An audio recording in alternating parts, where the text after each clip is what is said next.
तो दोस्तों, जैसा कि हमने कहा था कि नेक्स्ट वीडियो में हम लोग देखेंगे लांजाइन्स का उदात्त विवेचन, तो हम लेकर आए हैं। इस वीडियो में हम लोग देखेंगे कि लांजाइन्स जो हैं, उनके उदात्त विवेचन के बारे में, ठीक है? तो ये एक टिप्पणी है जो कि आप लोगों के एग्ज़ाम के दृष्टिकोण से इम्पोर्टेंट हो सकता है। तो लांजाइन्स यानी जो हैं वो यूनानी आलोचक थे, मतलब किसी भी लिखी हुई चीज़ों पे आलोचना करते थे, ठीक है? उसपे उसकी बेनिफिट और उसके जो मतलब उससे क्या लाभ होता है और क्या नहीं होता है, ये सारी बातों पे वे आलोचना करते थे, ठीक है? तो उनकी प्रसिद्ध एक बुक है या फिर कृति है जो कि ऑन द साबलाइन विश्व काव्य शास्त्र में अत्यंत महत्वपूर्ण मानी जाती है। मतलब एक काव्य शास्त्र है ये जो कि ऑन द साबलाइन, ठीक है? ये पूरे विश्व में बहुत ही महत्वपूर्ण मानी जाती है। इसमें उन्होंने काव्य का उद्देश्य केवल आनंद या अनुकरण नहीं बल्कि उदात्तता के माध्यम से पाठक या श्रोता के हृदय पर गहरा महान और दीर्घकालिक प्रभाव डालना बताया है। मतलब इस बुक में उन्होंने क्या बताया है कि काव्य का उद्देश्य जो होता है वो केवल लोगों को मनोरंजन करना नहीं होता है, केवल आनंद करना नहीं होता है या फिर किसी का कॉपी करना नहीं होता है, ठीक है? उन्होंने कहा है कि काव्य का जो उद्देश्य है वो ऐसा होना चाहिए कि जो पाठक है, जो श्रोता है, जो पढ़ रहा है, जो सुन रहा है उस बुक को या फिर कुछ भी, जो व्यक्ति पढ़ रहा है, उसके हृदय पर उसका गहरा प्रभाव और बहुत दिनों तक उसका प्रभाव रहे, ऐसा मतलब लेखनी होनी चाहिए।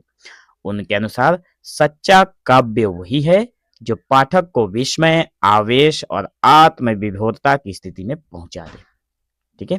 तो देखिए, मतलब यहाँ पे बता रहे हैं कि उनके अनुसार सच्चा काव्य वही है कि पाठक जो है वो पढ़े जब उसको तो वो आत्मविभोर हो जाए, मतलब उसके मन में उसके जो दुख हो, उसके जो सुख हो, वो सारी चीजें उसके मतलब उसकी आंखों से बह जाए, ठीक है? उसका मन बिल्कुल पवित्र हो जाना चाहिए।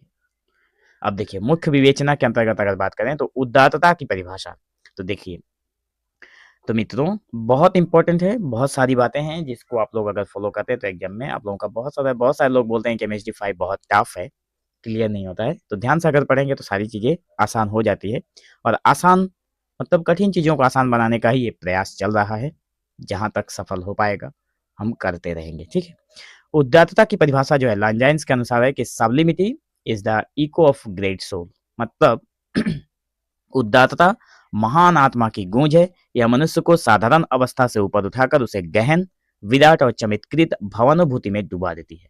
मतलब उदात्तता जो है ये किसी मतलब कोई एक छोटी मोटी चीज नहीं है।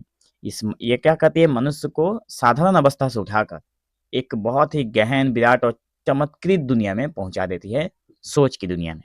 आप भवानुभूति मतलब आदमी जो होता है अपनी भावनाओं में डूब जाता है, ठीक है? उदात्तता का प्रभाव क्या है कि उदात्त काव्य पाठक के भीतर, मतलब उदात्तता का क्या प्रभाव पड़ता है, वही बात है कि जो काव्य है या फिर जो पाठक है उसके भीतर आश्चर्य, विस्मय, श्रद्धा तथा आत्मा विस्मृति उत्पन्न करता है। यह स्थायी प्रभाव छोड़ता है और बार बार पढ़ने पर भी नवीन आनंद देता है। मतलब एक बार पढ़ने पर जो आनंद मिला उसको दूसरे बार पढ़ने पर कुछ और ही आनंद मिलता है, ठीक है? मतलब लांजाइन्स का यही कहना है। सौंदर्य के स्थान पर महानता पर बल दिया गया है। लंजाइन्स ने सामान्य सौंदर्य को काव्य का लक्ष्य नहीं माना बल्कि उदात्तता को सर्वोच्च लक्ष्य माना। सौंदर्य क्षणिक आकर्षण देता है पर उदात्तता मन को ऊंचाइयों तक उठाती है। मतलब सौंदर्य की जगह पर इन्होंने क्या कहा कि सौंदर्य जो होता है वो कुछ समय के लिए आकर्षण देता है या फिर आनंद देता है, लेकिन उदात्तता जो है वो मन को ऊंचाई तक पहुंचाता है, ठीक है?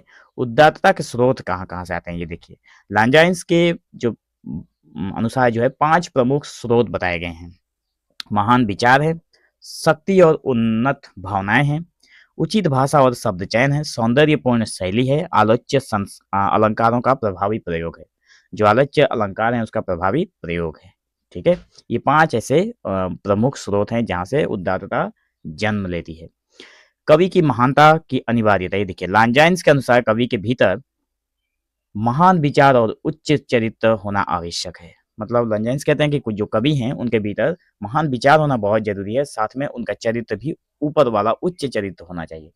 क्षुद्र विचार वाला व्यक्ति कभी उदात्त साहित्य रचना नहीं कर सकता है। मतलब छोटी सोच वाला व्यक्ति कभी भी उदात्त साहित्य की रचना नहीं कर सकता। मतलब उदात्त को इन्होंने छोटा मोटा नहीं कहा है बल्कि बहुत बड़ा कहा है, ठीक है?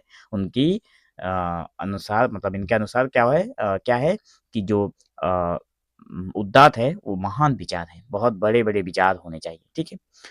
छोटी मोटी या फिर हम लोग बोलते हैं ना नैरो माइंड वाले व्यक्ति से साहित्य कभी भी नहीं लिखा जा सकता, वो भी उदात्त साहित्य।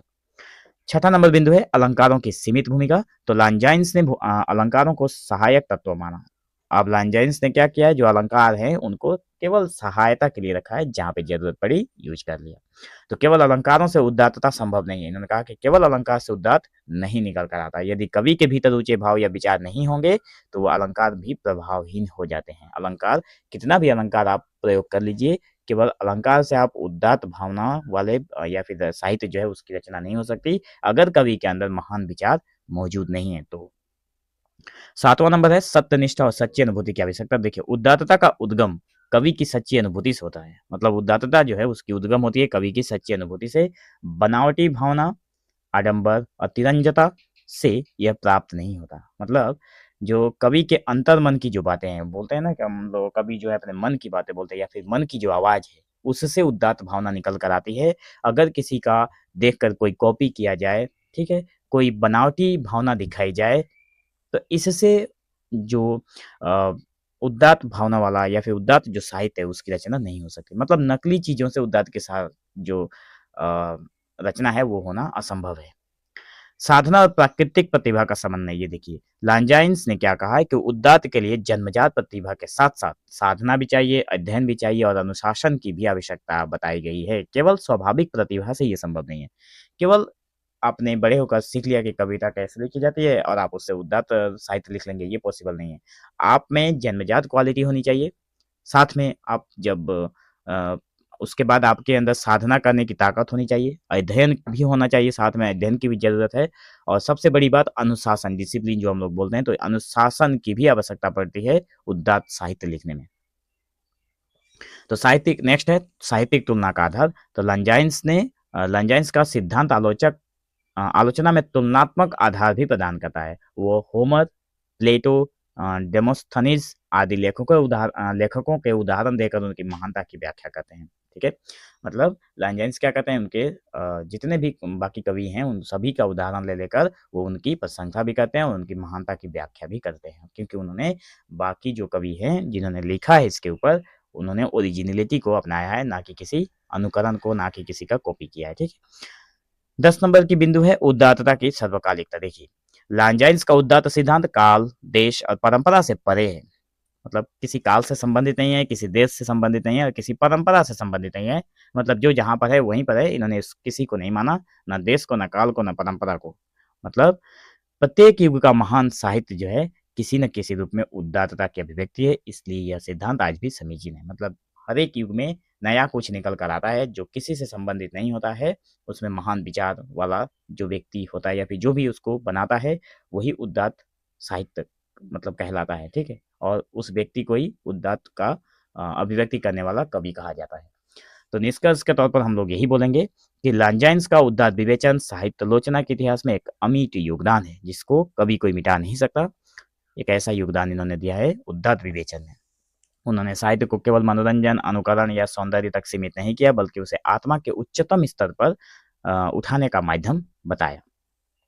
उनकी दृष्टि में काव्य तभी महान है जब वो पाठक के भीतर गहन श्रद्धा, विस्मय और आत्मविभोरता उत्पन्न कर दे। यही उदात्तता की पराकाष्ठा है।